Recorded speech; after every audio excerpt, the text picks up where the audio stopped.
house was his own. The bed was his own, the room was his own. Best and happiest of all, the time before him was his own to make amends in. "I will live in the past, the present, and the future," Scrooge repeated, as he scrambled out of bed. "The spirits of all three shall strive within me. O Jacob Marley, heaven and the Christmas time be praised for this. I say it on my knees, O Jacob, on my knees." He was so fluttered and so glowing with his good intentions that his broken voice would scarcely answer to the call. He had been sobbing violently in his conflict with the spirit, and his face was wet with tears. "They are not torn down," cried Scrooge, folding one of his bed curtains in his arms. "They are not torn down, rings and all. They are here. I am here. The shadows of the things that would have been may be dispelled. They will be. I know they will." His hands were busy with his garments all this time, turning them inside out, putting them on upside down, tearing them, mislaying them, making them parties to every kind of extravagance. "I don't know what to do," cried Scrooge, laughing and crying in the same breath, and making a perfect Laocoon of himself with his stockings. "I am as light as a feather. I am as happy as an angel. I am as merry as a schoolboy. I am as giddy as a drunken man. A Merry Christmas to everybody. A Happy New Year to all the world. Hello here. Whoop. Hello." He had frisked into the sitting room. It was now standing there perfectly winded. "There's the saucepan that the gruel was in," cried Scrooge, starting off again and going round the fireplace. "There's the door by which the ghost of Jacob Marley entered. There's the corner where the ghost of Christmas presents sat. There's the window where I saw the wandering spirits. It's all right. It's all true. It all happened." Really, for a man who had been out of practice for so many years, it was a splendid laugh, a most illustrious laugh, the father of a long, long line of brilliant laughs.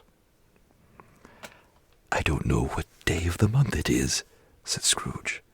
"I don't know how long I've been among the spirits. I don't know anything. I'm quite a baby. Never mind, I don't care. I'd rather be a baby. Hello, hello here." He was checked in his transports by the churches ringing out the lustiest peals he had ever heard. Clash, clang, hammer, ding, dong, bell, bell, dong, ding. Hammer, clang, clash. Oh, glorious, glorious. Running to the window, he opened it and put out his head. No fog, no mist. Clear, bright, jovial, stirring, cold, cold piping for the blood to dance to. Golden sunlight, heavenly sky, sweet fresh air, merry bells. Oh, glorious, glorious. "What's today?" cried Scrooge, calling downward to a boy in Sunday clothes, who perhaps had loitered in to look about him. "Eh?" returned the boy, with all his might of wonder. "What's today, my fine fellow?" said Scrooge. "Today?" replied the boy. "Why, Christmas Day." "It's Christmas Day," said Scrooge to himself. "I haven't missed it. The spirits have done it all in one night. They can do anything they like. Of course they can. Of course they can. Hello, my fine fellow." "Hello," returned the boy. "Do you know the poulterers in the next street but one at the corner?" Scrooge inquired. "I should hope I did," replied the lad. An intelligent boy, said Scrooge. A remarkable boy. Do you know whether they've sold the prize turkey that was hanging up there? Not the little prize turkey, the big one. What? The one as big as me, returned the boy. What a delightful boy, said Scrooge. It's a pleasure to talk to him. Yes, my buck. It's hanging there now, replied the boy. It is, said Scrooge. Go and buy it. Walker, exclaimed the boy. No, no, said Scrooge. I am in earnest. Go and buy it, and tell them to bring it here, that I may give them the direction where to take it. Come back with the man, and I'll give you a shilling. Come back with him in less than 5 minutes, and I'll give you half a crown. The boy was off like a shot. He must have had a steady hand at a trigger, who could have got a shot off half so fast. I'll send it to Bob Cratchit's, whispered Scrooge, rubbing his hands and splitting with a laugh. He shan't know who sends it. It's twice the size of Tiny Tim. Joe Miller never made such a joke as sending it to Bob's would be. The hand in which he wrote the address was not a steady one, but write it he did, somehow, and went downstairs to open the street door, ready for the coming of the poulterer's man. As he stood there, waiting his arrival, the knocker caught his eye. I shall love it as long as I live, cried Scrooge, patting it with his hand. I scarcely ever looked at it before. What an honest expression it has in its face. It's a wonderful knocker. Here's the turkey. Hello, whoop. How are you? Merry Christmas. It was a turkey. He never could have stood upon his legs, that bird. He would have snapped him short off in a minute like sticks of sealing wax. Why, it's impossible to carry that to Camden Town, said Scrooge. You must have a cab. The chuckle with which he said this, and the chuckle with which he paid for the turkey, and the chuckle with which he paid for the cab, and the chuckle with which he recompensed the boy, were only to be exceeded by the chuckle with which he sat down breathless in his chair again, and chuckled till he cried. Shaving was not an easy task, for his hand continued to shake very much, and shaving requires attention, even when you don't dance while you are at it. But if he had cut the end of his nose off, he would have put a piece of sticking plaster over it, and been quite satisfied. He dressed himself in all his best, and at last got out into the streets. The people were by this time pouring forth, as he had seen them, with the ghost of Christmas present, and walking with his hands behind him. Scrooge regarded every one with a delighted smile. He looked so irresistibly pleasant. In a word, that 3 or 4 good-humored fellows said, "Good morning, sir. A Merry Christmas to you." And Scrooge said often afterwards that all the blithe sounds he had ever heard, those were the blithest in his ears. He had not gone far, when coming on towards him, he beheld the portly gentleman who had walked into his counting-house the day before, and said, "Scrooge and Marley's, I believe."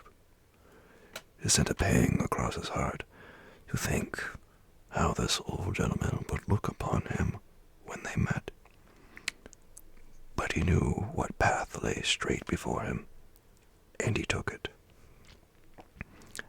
"My dear sir," said Scrooge, quickening his pace, and taking the old gentleman by both his hands. "How do you do? I hope you succeeded yesterday. It was very kind of you. A Merry Christmas to you, sir." "Mr. Scrooge?" "Yes," said Scrooge.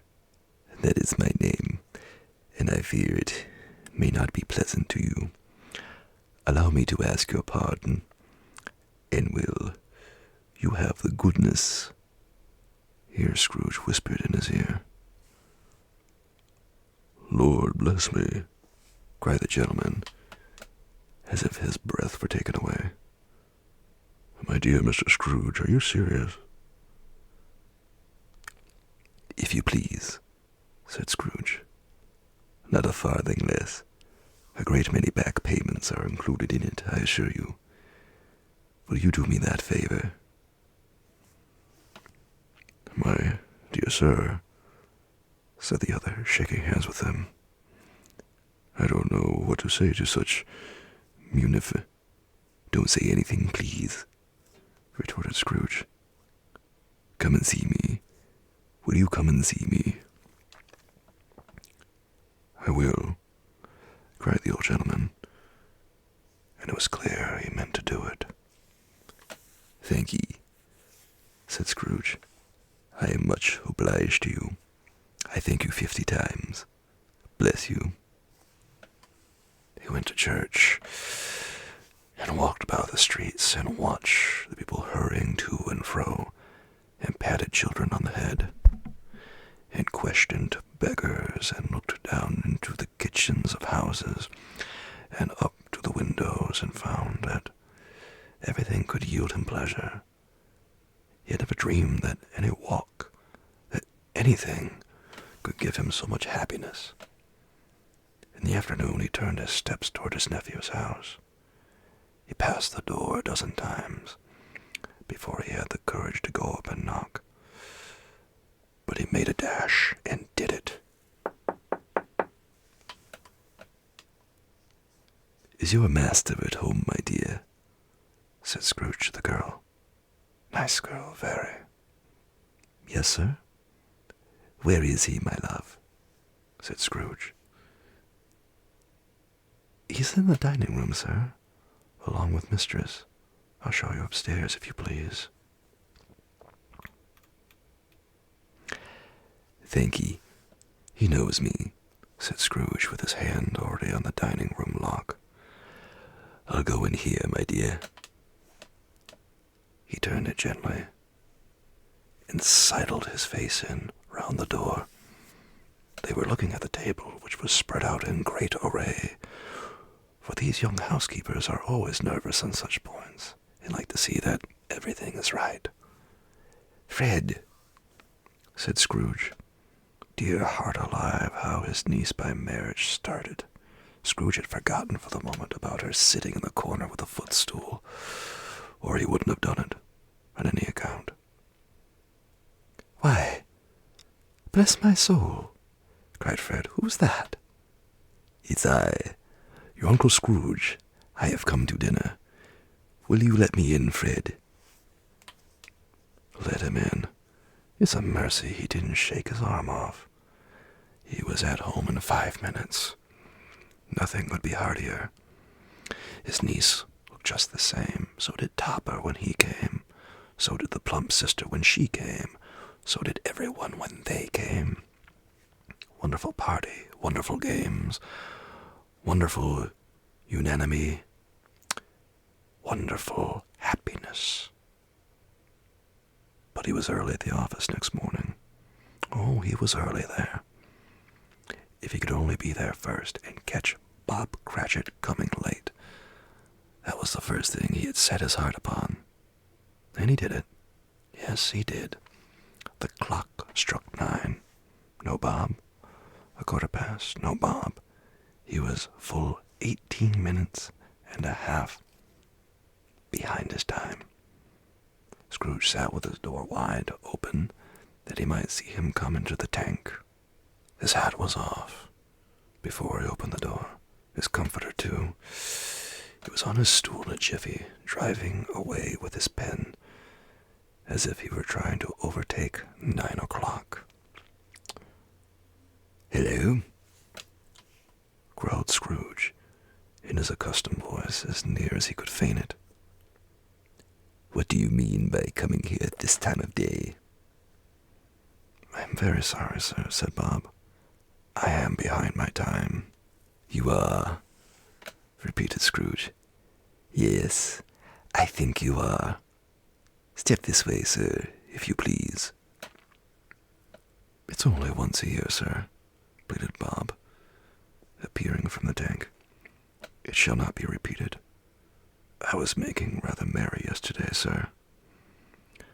Now, I'll tell you what, my friend, said Scrooge.